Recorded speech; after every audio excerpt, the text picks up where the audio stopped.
Hello friends, स्वागत है आपका अपने चैनल स्पर्श क्लासेस में। तो फ्रेंड्स, आज की वीडियो में हम आपसे डिस्कस करने वाले हैं ईवीएस की एनसीईआरटी को। तो फ्रेंड्स, जो ईवीएस की एनसीईआरटी है ये आपके सीटेट एग्ज़ाम में पूछी जाती है 15 मार्क्स में। जो आपका 30 मार्क्स का पूरा कंटेंट आता है उसमें से 15 मार्क्स में आपका एनसीईआरटी आता है और 15 मार्क्स में आपका पेडागोजी पूछा जाता है। तो उसी को हम आपसे डिस्कस करेंगे। तो थर्ड, फोर्थ और फिफ्थ क्लास की एनसीईआरटी से आपका पूछा जाता है।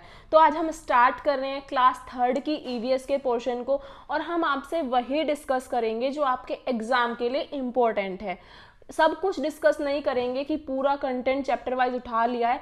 वो टॉपिक्स, वो पॉइंट्स उठाए हैं जो आपके एग्जाम में पूछे जाते हैं, जिनके आने के चांसेस होते हैं। तो वही इंपॉर्टेंट चीज़ें आपको पढ़नी है, आपको माइंड में रखनी है, जिससे एग्जाम में अगर क्वेश्चन आए तो आप उसको कर पाएँ। तो फ्रेंड्स, देखते हैं। किताब में जानवर शब्द का इस्तेमाल सभी तरह के जानवर, कीड़े, पक्षी आदि के लिए किया गया है। The book word animal is used for insect, bird and mammals. At this age children cannot classify animal into different category. तो इसमें दिया गया है कि जो आपकी बुक है एनसीईआरटी की ईवीएस की, उसमें जो एनिमल का वर्ड है वो सभी तरह के जानवर के लिए यूज़ किया गया है। क्योंकि देखिए, जो छोटा बच्चा होता है, क्लास थर्ड का बच्चा होता है, बहुत छोटा होता है, वो इतना क्लासीफाई नहीं कर पाता है कि जो एनिमल में वो कैटेगरी में डिवाइड कर सके। तो वो सभी तरह के इंसेक्ट्स हुए, सभी तरह की बर्ड्स हुई, सभी तरह सबको एक तरह से ट्रीट करता है। ये सब क्या है? एनिमल हैं। तो इसमें यही गिवन है कि जो जानवर है उसमें बच्चा क्लासिफिकेशन नहीं कर पाता है, उसके लिए सभी प्रकार के क्या हो जाते हैं? वो जानवर हो जाते हैं। नेक्स्ट आप देखेंगे कि आपके जो ये लीव्स होती हैं प्लांट्स में, मतलब लाइक लेमन, मैंगो, नीम, बैसिल, मिंट, तो इन सभी की जो लीव्स हैं, नींबू, आम, तुलसी, पुदीना और आपका हरा धनिया, इन सभी की जो लीव्स हैं, अगर इनके पत्तों को आप मसलते हैं तो इनमें एक महक आती है। तो फ्रेंड्स, देखिए कि जो आपकी एनसीईआरटी की ईवीएस है उसमें आपकी ज़्यादातर रियल लाइफ से रिलेटेड जो चीज़ें होती हैं उन सभी के बारे में डिस्कशन किया गया है, और आपसे एग्ज़ाम में इसी वाले पॉइंट से क्वेश्चन उठ के ये आ जाता है कि कौन सी पत्तियां हैं जो मसलने पर महकती हैं। तो आप क्या आंसर देंगे? तो इसमें आपका डायरेक्ट आंसर हो जाता है कि आपकी नींबू, आम, तुलसी, पुदीना, हरा धनिया, इन सभी की लीव्स हैं जो आपकी मसलने पर महकती हैं। अगर आपको मतलब इसको एक्सपेरिमेंट करके देखना है तो आप अपने घर में देख सकते हैं, और ये कॉमन चीज़ें हैं जो आपको मिल जाएंगी, जैसे पुदीना, तुलसी, हरा धनिया, ये सब चीज़ें आपको घर में मिल जाएंगी। जब आप इनकी पत्तियों को मसलेंगे तो इनमें एक महक आएगी। तो आप चेक भी कर सकते हैं इसको। तो ये रियल लाइफ से कनेक्टेड हैं। आगे देखते हैं। आगे है हमारा मशहूर कलाकार विष्णु। जो मशहूर कलाकार थे विष्णु चिंचालकर नाम था इनका। ये कहाँ के रहने वाले थे? मध्य प्रदेश के रहने वाले थे। और ये क्या करते थे? ये सूखे पत्तों से बढ़िया चित्र बनाते थे। जो पत्ते सूख जाते हैं उनसे ये चित्र बनाया करते थे। तो ये आपको याद रखना है, आपसे क्वेश्चन में पूछ सकते हैं कि कौन सूखे पत्तों से बढ़िया चित्र बनाते थे, और वो कहाँ के थे? वो इंदौर मध्य प्रदेश के थे। और कौन थे? विष्णु चिंचालकर नाम था इनका कुछ। तो ये पॉइंट आपको याद रखना है। आगे बढ़ते हैं। आर फर्स्ट स्कूल, तो हमारा सबसे पहला स्कूल क्या है? तो देखिए, किसी भी बच्चे के लिए अगर पूछा जाता है कि उसका पहला स्कूल क्या है और उसकी पहली मदर कौन है, तो सबसे पहला स्कूल उसकी फैमिली होती है। क्योंकि जब बच्चा छोटा होता है, मतलब कि बच्चा इन्फेंसी स्टेज में होता है, 0 से 2 ईयर की स्टेज में होता है, तो वो सबसे पहले फैमिली के साथ ही रहता है। और फैमिली ही होती है जो उसे कुछ अच्छा सिखा सकती है। उसका जो डेवलपमेंट है, सोशलाइजेशन है, वो फैमिली ही कर सकती है। अब जैसा हम बच्चे के साथ बिहेव करेंगे उस टाइम में, वैसा ही वो बनेगा। जैसी लैंग्वेज हम उसके सामने यूज़ करेंगे वैसी ही लैंग्वेज वो हमसे सीखेगा। क्योंकि बच्चा उस टाइम क्या करता है? इमिटेट करता है। उसकी स्टेज क्या है? नकल करने की स्टेज है। अगर आप अच्छा व्यवहार करते हैं तो वो भी अच्छा व्यवहार करेगा, और आप अच्छा अच्छा नहीं करेंगे तो वो भी नहीं करेगा। तो इसलिए कहा जाता है उस स्टेज में बच्चे के साथ बहुत अच्छे से पेश आना चाहिए। तो अगर पूछा जाए बच्चे का पहला स्कूल या आपका पहला स्कूल क्या है, आपकी फैमिली है। और अगर पूछी जाए कि आपकी पहली मदर, हमारी फर्स्ट मदर कौन होती है, सॉरी हमारी फर्स्ट टीचर कौन होती है, तो फर्स्ट टीचर आपकी मदर होती है, क्योंकि वही होती है जो आपके उस टाइम साथ होती है जिस टाइम कोई टीचर आपके साथ नहीं है। जब आप बिल्कुल छोटे होते हैं, आप इस दुनिया में आते हैं, तो सबसे ज़्यादा आप अपनी मदर के साथ रहते हैं, वही आपको बहुत सी चीज़ें सिखाती हैं। तो जो मदर है वो आपकी फर्स्ट टीचर होती है। नेक्स्ट हमें डिफरेंस चेक करना है कि जो हमारा होम होता है और उस हमारा जो हाउस होता है उसमें डिफरेंस क्या होता है। आई थिंक ये इंग्लिश में गलत टाइप हुआ है, तो आप इसको माइंड मत करिए। आपको सिर्फ ये बताना है होम और आपका जो मतलब आपका घर और आपका जो मकान है उसमें क्या अंतर होता है। तो ये आई थिंक मैंने आपको पहले भी किसी वीडियो में समझाया है। जो आपका घर होता है वो होता है जिसमें आपके निवासी रहते हैं, आपका परिवार रहता है। तो घर किससे बनता है, सदस्यों से बनता है। और मकान क्या होता है, जो सिर्फ आपने ईंट पत्थरों से बना दिया वो क्या है, एक मकान है जिसमें आप अपने परिवार के साथ नहीं रह रहे हैं, लाइक आपने रेंट पे दे दिया है, वो क्या है, आपका मकान है। और जिसमें आप अपनी फैमिली के साथ रहते हैं वो आपका क्या है, आपका घर है। तो आगे बढ़ते हैं। नेक्स्ट है आपका, ये आपको याद रखना है, घर प्यार कविता बच्चा टोली भारत विज्ञान समिति। तो इस कविता में एक बच्चा टोली होती है जो किससे बिलोंग करती है, भारत ज्ञान विज्ञान समिति से। तो ये आप याद रखेंगे, अगर कहीं पे क्वेश्चन पूछा जाए तो आप इसको बता सकते हैं। आगे आपका है, तो for Gandhi ji 150 birthday the Swachh Bharat Abhiyan was launched. It is to help us realise that cleanness is everyone duty and responsibility. तो गांधी जी के 150वें वर्षगांठ पे हमने स्वच्छ भारत अभियान की शुरुआत की थी। अगर आपसे पूछने लग जाए कि स्वच्छ भारत अभियान की शुरुआत कब हुई थी, तो ये आपकी 150 बर्थडे पे हुई थी गांधी जी के। और इसमें हमें यह एहसास दिलाता है, ये जो स्वच्छ भारत अभियान है ये हमें यह एहसास दिलाता है कि स्वच्छता हमारी जिम्मेदारी है और हमारा फर्ज भी है। मतलब जिम्मेदारी ही नहीं है, फर्ज है कि हमें सफाई रखनी है, स्वच्छता को अपनाना है, ये हमारी ड्यूटी बनती है।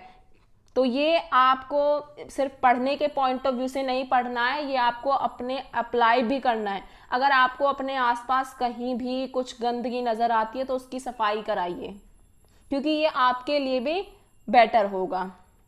आगे बढ़, नेक्स्ट पॉइंट है हमारा, इससे भी आपका अक्सर क्वेश्चन पूछ लिया जाता है और पॉइंट्स में बताया जाता है डिफरेंस, मतलब आपको किसी और का भी दे देंगे। तो आपको याद रखना होगा कि जो चूहा होता है उसकी जो सेंसेस होते हैं वो बहुत स्ट्रॉन्ग होते हैं। लो विजन होता है बट उसकी जो सेंसेस हैं स्मेल की, टच की और टेस्ट की वो बहुत ज़्यादा होती है। तो ये आपको याद रखना है कि देखने की क्षमता उसकी चूहे की कम होती है, लेकिन सूंघने की, छूने की और स्वाद की जो क्षमताएं हैं वो बहुत ज़्यादा होती हैं। किसकी बता रहे हैं हम, रैट की बता रहे हैं, चूहे की बता रहे हैं, जिसकी जो है विजन की जो क्षमता है वो कम है, लेकिन स्मेल की, टच की, टेस्ट की क्षमता जो है वो बहुत स्ट्रॉन्ग होती है। आगे बढ़ते हैं। आगे देखिए, ये आपका दिया हुआ है कि मतलब यहाँ पे कुछ स्टूडेंट्स हैं जो अपने अपने राज्य के बारे में बता रहे हैं कि मैं कहाँ से हूँ और मैं क्या खाता हूँ। तो वो हम एक बार डिस्कस कर लेते हैं। जैसे यहाँ पे देखिए, यहाँ पे ये लीचेन नाम लिखा है इसका, ये बता रहा है कि मैं हांगकांग में रहती हूँ, मुझे और मेरी माँ को सांप खाना बहुत पसंद है। जब भी हमारा सांप खाने का इच्छा होता है तब हम पास के एक होटल में जाकर लिंग हू फेन खाते हैं। तो देखिए यहाँ पे जो ये हांगकांग वाले हैं ये क्या पसंद करते हैं, सांप पसंद करते हैं। अगर इन्हें सांप खाना होता है तो ये क्या खाते हैं, लिंग हू फेन खाते हैं। तो आपको याद रखना होगा कि हांगकांग में क्या खाना पसंद करते हैं, लिंग हू फेन खाना पसंद करते हैं, जो किसकी डिश होती है, सांप की डिश होती है। तो ये आपको याद रखना है। इंग्लिश में भी आप देख सकते हैं, I live in Hong Kong, my mother and I both love to eat snacks whenever we feel like eating snakes we go to nearby hotel and eat Linghu fan.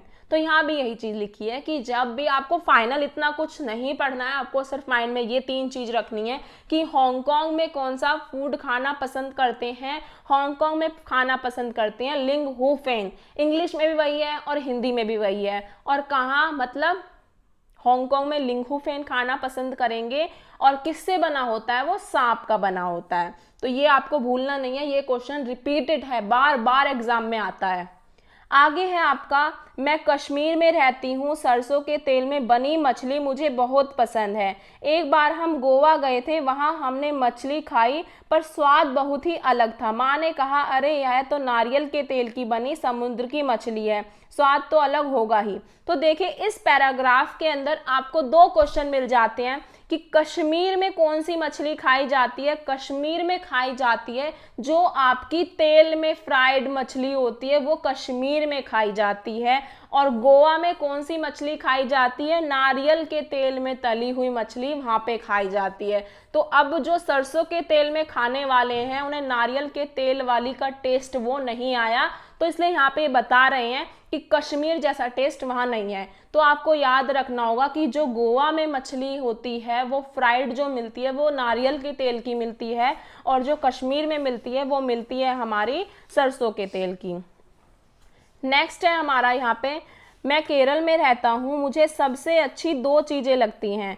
वे चीज़ें मेरे घर के आंगन में ही उगती हैं, एक ऊपर ऊंचे पेड़ पर और दूसरी ज़मीन के नीचे। बस नारियल डली हुई किसी भी करी के साथ उबला हुआ टैपियोका मिल जाए तो क्या मज़ा आता है। तो देखिए इस पूरे पैराग्राफ से आपको कोई लेना देना नहीं है, आपको सिर्फ याद रखना है कि जो केरल है वहाँ पे आपको कौन सा खाने को मिलता है, टैपियोका। क्या मिलेगा, टैपियोका। तो आपको ये 4 पॉइंट याद रखने हैं कि हांगकांग में क्या है, लिंगहू फैन है, और आपका कश्मीर में क्या है, जो आपकी सरसों के तेल की पकी हुई मछली है। गोवा में क्या है, आपकी जो नारियल के तेल की पकी हुई मछली है, और केरल में क्या है, आपका टैपियोका। नेक्स्ट यहाँ पे कुछ लाइंस लिखी हैं, बच्चों में भोजन से जुड़ी विविधता पर खुलकर चर्चा करें, उनके परिवार से जुड़े अनुभव सुने और भोजन में विविधता को सम्मान दें। कि यहाँ पे हम कहना चाह रहे हैं कि जैसे डिस्कशन होता है फूड से रिलेटेड, वो स्टूडेंट्स के बीच में होना चाहिए। अब क्लास में डिफरेंट फैमिली से बच्चे आते हैं, सबका अपना खाना पीना अलग होता है। अगर हम उनके साथ डिस्कशन करेंगे, उनके खाने को, फूड को हम रेस्पेक्ट देंगे, तो इससे क्या होगा, बच्चों के अंदर कुछ अच्छी चीज़ें ऐड होंगी। उनको समझ में आएगा कि हमें सबके फूड की जो है एक तरह से रेस्पेक्ट करनी चाहिए और उन्हें इम्पोर्टेंस देनी चाहिए, और खाना भी चाहिए, साथ में शेयर भी करना चाहिए। तो आई होप आपको यहाँ तक क्लियर हुआ होगा। तो अब आप कभी नहीं भूलेंगे, 1 नंबर तो आपने पक्का कर लिया, 1 भी नहीं, मैं मान सकती हूँ अगर ये क्वेश्चन आपका अलग अलग पूछ लिया जाए तो आपके काफ़ी मार्क्स यहाँ से कवर हो जाते हैं। तो एक बार फिर से मैं आपको ये चारों रिवाइज करा देती हूँ कि जो आपका हांगकांग है वहाँ पे आप लिंगहू फैन खाते हैं, इसे आप नोट भी कर सकते हैं। और जो आपका कश्मीर है वहाँ पर आप जो आपकी सरसों के तेल की पकी मछली होती है वो खाते हैं, और आपका गोवा में आपके नारियल के तेल की पकी मछली होती है, और केरल में आपका टैपियोका होता है। तो आगे बढ़ते हैं। अब आगे है आपका, मेरी बहन सुन नहीं सकती, व्हाइट हाउस पीटरसन की कविता का अनुवाद। तो ये जो आपकी मेरी बहन सुन नहीं सकती, ये किसकी कविता का अनुवाद है, तो आप लिख सकते हैं व्हाइट हाउस पीटरसन की कविता का अनुवाद है, अरविंद गुप्ता ने दिया होगा ये। तो ये आपको बस याद रखना है माइंड में, जिससे कभी पूछ लिया जाए तो आप इसे बता सकें। जो बच्चे बोल सुन नहीं सकते हैं वे भी स्कूल जाते हैं और उन्हें इशारों से बातें करने की भाषा सिखाई जाती है। ये आपके लिए इम्पोर्टेंट हो जाता है। तो देखिए अब आप ये बताइए कि अगर कोई स्टूडेंट है वो बात नहीं कर सकता, मतलब बोल नहीं सकता, तो इसका मतलब ये कोई है कि उसे पढ़ने का अधिकार नहीं है। जैसे एक ब्लाइंड बच्चे को पढ़ाया जा सकता है, तो उसी तरह एक ऐसे बच्चे को भी पढ़ाया जा सकता है जो बोल नहीं सकता। तो उसे कैसे पढ़ाया जाएगा, जब वो बोल नहीं सकता तो उसे इशारों की भाषा सिखाई जाएगी। जिससे वो क्या कर सके, अपनी पढ़ाई भी कर सके और समझ सके। जब उसके सामने इशारों से सिखाया जाएगा सब चीज़ें, इशारों की तरह उसे सब चीज़ें पता चलेंगी, तो वो भी कुछ कर सकता है। तो इसलिए उस बच्चे को भी स्कूल जाने का उतना ही अधिकार है जितना एक नॉन डिसेबल्ड बच्चे को है। तो आई होप यहाँ से क्या समझ में आएगा, यहाँ पे हमने ईवीएस में ये पेडागोजी का क्वेश्चन हो जाता है, ये इसलिए डाला है जिससे बच्चों की मेंटेलिटी में ये आ सके कि हर बच्चा, जो बच्चा है उसे सभी, चाहे कोई डिसेबल्ड है चाहे कोई एबल्ड है, सभी को राइट है एजुकेशन का। इससे क्या होगा, अगर मान लीजिए 3rd क्लास का बच्चा है, अगर ये कहीं ऐसी जगह जाए जहाँ पे इसे एक बच्चा ऐसा मिले जो देख नहीं सकता या बोल नहीं सकता, तो अगर उनकी फैमिली उसे पढ़ाई नहीं करा रहे हैं तो ये बता सकता है कि हमारी तो ईवीएस की बुक में ऐसा लिखा था कि आप पढ़ सकते हैं, आपको इशारों की भाषा सिखाई जा सकती है। तो उसके माइंड में ये स्कीमा सेट हो जाएगा, अब उसे पता चल जाएगा कि हर बच्चा पढ़ सकता है। तो ये बच्चे को एक तरह से एनकरेज कर रहे हैं कि वो अपने एनवायरनमेंट में अगर कुछ ऐसा देख रहा है तो वो उसके लिए बोल सकता है। तो आई होप आपको यहाँ समझ आ जाएगा। तो इसी में ही आपका पेडागोजी भी कवर हो जाता है थोड़ा थोड़ा। आगे बढ़ते हैं। ये क्वेश्चन तो बहुत ही ज़्यादा इम्पोर्टेंट है और ये क्वेश्चन तो बहुत बार पूछा जाता है। ये 2 क्वेश्चन हैं जिसमें अक्सर स्टूडेंट्स कंफ्यूज हो जाते हैं। कंफ्यूज नहीं होना है, आपको माइंड में सेट करना है कि कौन सी क्या करते हैं। जैसे मैना है वो झटके से अपनी गर्दन आगे पीछे करती है। इंग्लिश में भी देख सकते हैं आप, द म्यान move her neck and fourth with a jerk. और आपका उल्लू जो है वो अपनी गर्दन पीछे तक घुमा सकता है। मतलब आपको याद रखना है, जो मैना है वो तो झटके से अपनी गर्दन को पीछे करेगी, बट जो उल्लू है वो अपनी गर्दन को ज़्यादा पीछे तक घुमा सकता है। अब आगे पढ़ते हैं, आगे क्या है। तो देखिए यहाँ पे लिखा है तोता हमारी बोली की नकल कर सकता है। तो ये आपसे पूछ सकते हैं कौन हमारी बोली की नकल कर सकता है। तो तोता है, पैरट है जो हमारी बोली की नकल कर सकता है। आगे बढ़ते हैं। पक्षियों के पंख उड़ने में मदद करते हैं और शरीर को गर्म भी रखते हैं, और समय समय पर पक्षियों के पुराने पंख झड़ जाते हैं और नए पंख आ जाते हैं। तो ये पॉइंट आपसे डायरेक्ट क्वेश्चन में मिलेगा। अगर ये आपको मिल जाता है तो समझिए यही हमारा आंसर होता है। तो जो भी हमारे फीदर होते हैं बर्ड्स के, वो उनको फ्लाई करने में हेल्प करते हैं और उनकी बॉडी को वार्म रखने में मदद करते हैं, और टाइम टू टाइम उनके जो फीदर हैं बर्ड्स के वो झड़ जाते हैं और न्यू फीदर जो हैं उनके आ जाते हैं। तो ये पॉइंट आपको ये मान लीजिए ये आपकी जड़ी बूटी है एक तरह से। आपको बस माइंड में ये पॉइंट्स याद रखने हैं। ऑप्शन में अदर चीज़ें जो होती हैं वो तो अपने आप ही कट हो जाएंगी।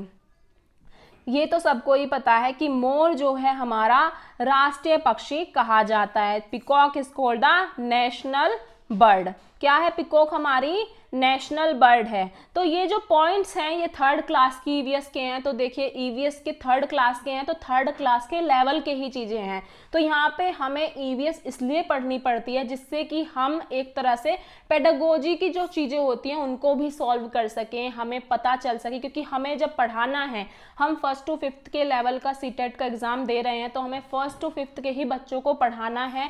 तो उनको पढ़ाने के लिए हमें खुद को ऐसी अपने अंदर चीज़ें डालनी होंगी कि जिससे हम बच्चों को अच्छे से ट्रीट कर सकें, उनमें इक्वालिटी ला सकें, उन्हें अच्छी चीज़ें सिखा सकें। तो इसलिए हमें ये सब पढ़ना पड़ता है। तो आगे पढ़ते हैं। तोता हरी मिर्च खाता है। क्या खाता है तोता? हरी मिर्च खाता है। ये वैसे आप सभी को तो पता होगा।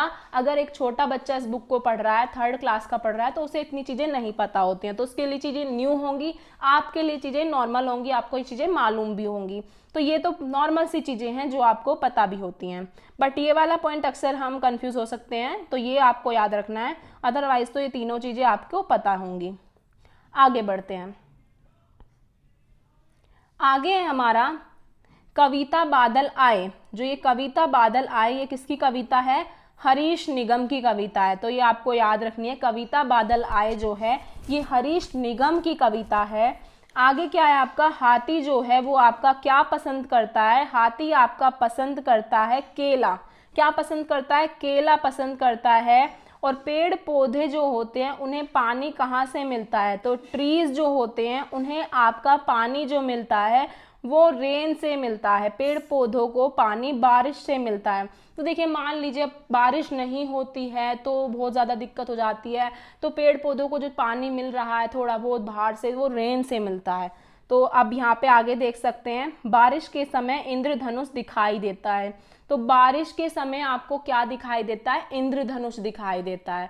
और अगर आपने खुद कभी देखा होगा तो बहुत ही प्यारा लगता है जब इंद्रधनुष दिखाई देता है। अभी कुछ दिन पहले हमने भी देखा था, तो आप देख सकते हैं, कभी भी ट्राई करना जब अगर हो तो आपको ये तीनों पॉइंट याद रखने होंगे कि जो हाथी है वो क्या खाना पसंद करता है? वो केला खाना पसंद करता है। और जो हमारे पेड़ पौधे होते हैं उन्हें जो पानी मिलता है वो बारिश से मिलता है। और बारिश में क्या दिखाई देता है? आपका इंद्रधनुष दिखाई देता है, आपका रेनबो दिखाई देता है बारिश के टाइम पे। आगे देखते हैं। आगे ये हमने कुछ आपकी आवाज़ें हैं, जो आपकी वाहन होते हैं उनकी जो आवाज़ होती हैं वो लिखी हुई हैं। तो ये आप देख सकते हैं, जैसे कि आपकी जो आवाज़ है, रेलगाड़ी की आवाज़ क्या होती है? आपकी छुक छुक आवाज़ होती है रेलगाड़ी की, क्योंकि एक बच्चे को पढ़ाया जा रहा है तो उस बच्चे के अकॉर्डिंग ही है। आपको तो ये सभी पता होगा, तो फिर भी हम तो अपने अकॉर्डिंग ही चीज़ें कराएंगे जो एग्ज़ाम के अकॉर्डिंग इंपॉर्टेंट हो जाती है। तो जो रेलगाड़ी की आवाज़ है वो आपकी छुक छुक होती है, और बस और ट्रक की आवाज़ जो होती है वो आपकी पों पों होती है, और जो मोटरसाइकिल की आवाज़ होती है तो वो घर घर होती है, स्कूटर की पी पी होती है, साइकिल की ट्रेन ट्रेन होती है, घोड़ा गाड़ी की जो होती है वो टप टप होती है। तो ये आपको याद रखना है, अपने माइंड में रखना है, जिससे कि आप, ऐसा हो सकता है नहीं पता हो तो आप याद रखेंगे। आगे बढ़ते हैं। नेक्स्ट अब बात करते हैं ब्रेल लिपि की। जो ब्रेल लिपि है उसके अंदर कितने पॉइंट्स होते हैं ये आपसे पूछ लेते हैं, तो आपके 6 पॉइंट्स होते हैं। तो अब पहले हम बात करते हैं ब्रेल स्क्रिप्ट क्या होती है। तो ब्रेल स्क्रिप्ट, जो ये ब्रेल लिपि है जो 6 पॉइंट की होती है, ये क्या, ये एक ब्रेल स्क्रिप्ट होती है जिससे हम किसको पढ़ाते हैं? जिससे हम उन बच्चों को पढ़ाते हैं जो ब्लाइंड होते हैं, जो देख नहीं सकते हैं। तो उनको किसके थ्रू पढ़ाया जाएगा? उन्हें ब्रेल स्क्रिप्ट के थ्रू पढ़ाया जाएगा। तो अब आप देखिए, आपने देखा जो बच्चे बोल नहीं सकते उन्हें इशारों से पढ़ाया जाता है, जो बच्चे देख नहीं सकते उन्हें ब्रेल स्क्रिप्ट के थ्रू पढ़ाया जाता है। तो ये सब कंटेंट आपको ईवीएस में देखने को मिलता है। तो इससे क्या होता है, हम बच्चे को एनकरेज कर सकते हैं कि वो इंक्लूसिव, मतलब इंक्लूसिव तरीके से सब चीज़ों को देख सके। वो ये देख सके कि हर बच्चे को राइट है एजुकेशन का, चाहे वो ब्लाइंड है, चाहे वो सुन नहीं सकता है, चाहे वो बोल नहीं सकता है, बट उसे पढ़ाया जा सकता है। तो अब वो किसी भी बच्चे को देखेगा, अगर कोई ऐसा बच्चा उसे मिलता है वो पढ़ाई नहीं कर रहा है तो वो उसे गाइड कर सकता है। तो बच्चे के अंदर अच्छी चीज़ों को ट्रांसफ़र कर सकते हैं हम इन सब चीज़ों के थ्रू। आगे बात करते हैं, ये कुछ हमारी लाइफ के डेली लाइफ की चीज़ें हैं। तो ये तो आप सभी को पता होंगी कि जब कभी भी कुछ ऐसी चीज़ें होती हैं तो मम्मी हमें ये नुस्खे बताती हैं। जैसे चोट लगने पर हमें हल्दी दी जाती है, टर्मरिक दी जाती है, और पेट दर्द होने पे हमें अजवाइन दी जाती है, और खांसी के टाइम पे तुलसी और अदरक जो होता है इसकी चाय पी लो तो अच्छा रहता है, ये बताते हैं। ऐसे ही जब दाढ़ का दर्द होता है तो उसमें लौंग दी जाती है। तो ये कुछ बेसिक चीज़ें हैं जो आपकी बुक में हैं और आपसे एग्जाम में पूछ ली जाती हैं, तो इसलिए आपको पढ़ाया जा रहा है। तो ये चीज़ें आपको याद रखनी है कि ये बेसिक चीज़ें हैं। अगर कुछ भी ऐसी चीज़ें आपको होती हैं तो आपको ये सब चीज़ें दी जाती हैं। आगे बढ़ते हैं। आगे हमारा the potter make an earthen pot from clay. चिकनी मिट्टी से कुम्हार मिट्टी का बर्तन बनाता है। तो ये आपको याद रखना। आई थिंक इसमें भी कुछ मिस्टेक है, तो ये आप याद रखेंगे। जो पोटर होता है वो किससे बनाता है? आपका चिकनी मिट्टी से बर्तन बनाता है। तो जो मिट्टी का घोल होता है वो दो टुकड़ों को आपस में जोड़ सकता है।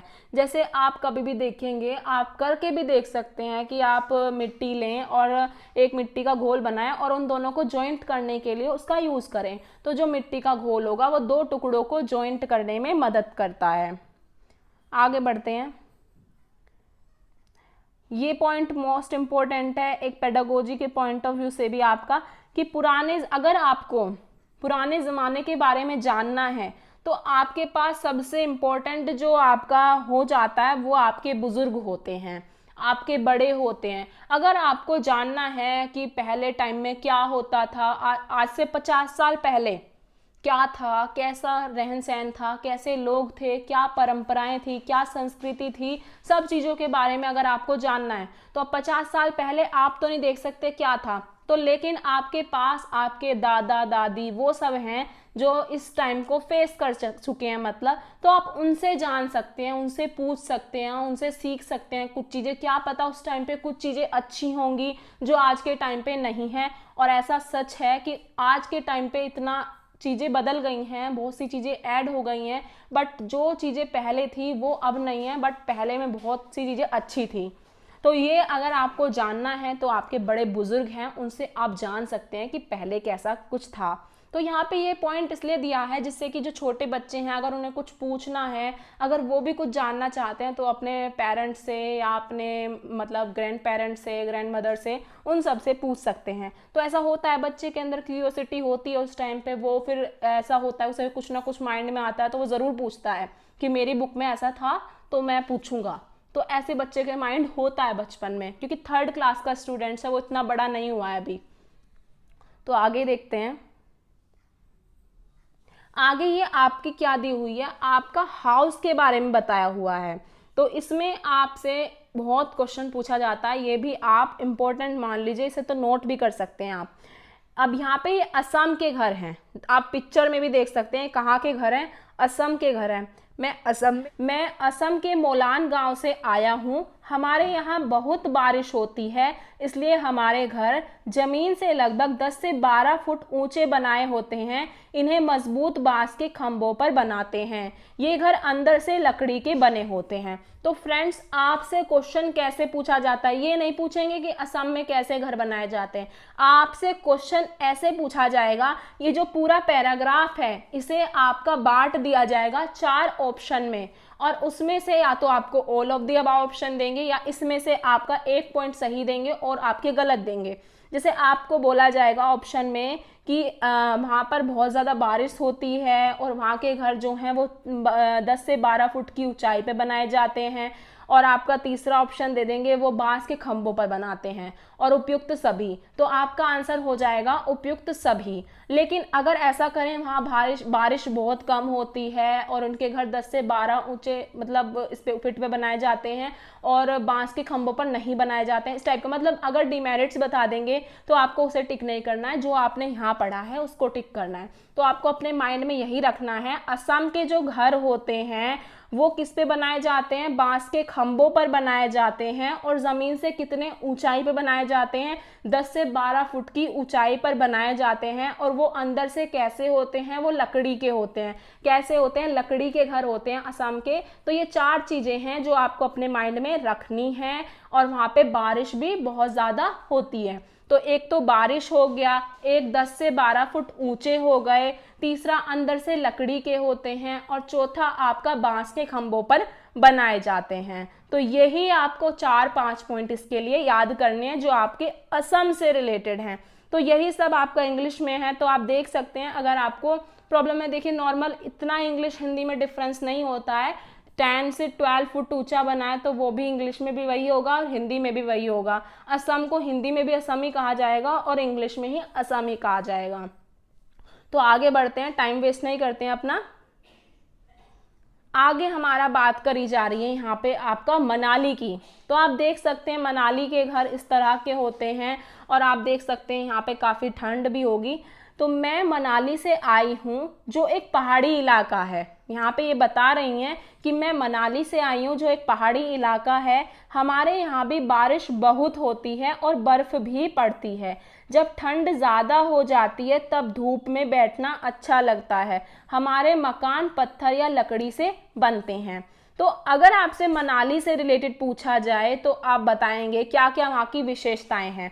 मनाली में घर कहाँ पर होते हैं, पहाड़ी इलाके पर होते हैं, और वहाँ बारिश भी बहुत ज़्यादा होती है और बर्फ़ भी बहुत ज़्यादा पड़ती है। और जब ठंड ज़्यादा होती है, ठंड ज़्यादा होने पे जब थोड़ी सी भी धूप मिलती है तो वहाँ पे बैठना सबको अच्छा लगता है।